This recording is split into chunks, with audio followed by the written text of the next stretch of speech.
stakes can't be moved to a hardware wallet where you generated the seed after you created the stake on the hardware wallet. However, what you can do, which is the next question, is you can take your seed words that you never share with anybody, even if they claim they're from support, you never share your seed words with anybody.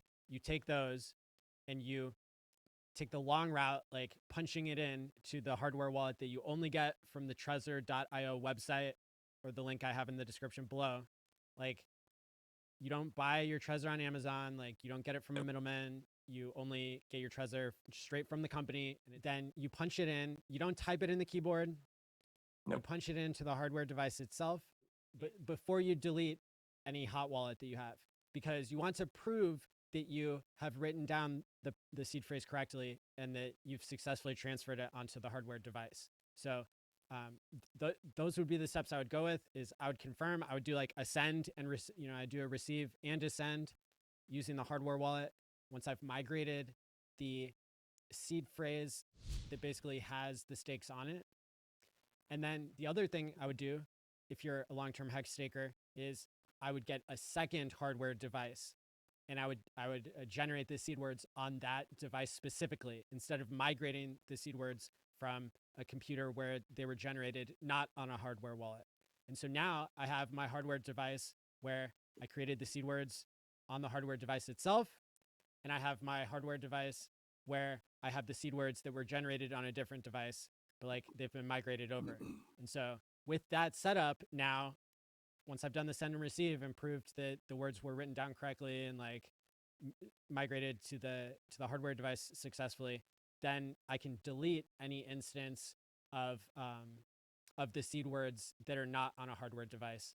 And that allows me to have increased confidence in my long-term staking plan. It's like you don't know if there's a keylogger on that computer. You don't know if that seed word is really truly safe, right? So it's when you when you migrate, it's like you're triaging a patient. It's like he might not survive, right? Because you don't know if he was safe from birth. So there's a chance that that's still compromised, but at least you're going to make it safer by getting it off of that computer as quickly as possible, migrating that to a hardware wallet. And then, like Maddie said, a second hardware wallet that you're going to create that seed word fresh from scratch on the Trezor itself. And then as your stakes end, move that crypto over to the new one. I call mine the vault, right? So I've got my original and then I've got the vault, and I've got multiple, but for sake of clarity here, your original one, your stakes end, that was potentially compromised. You don't know if there was a keylogger or whatever.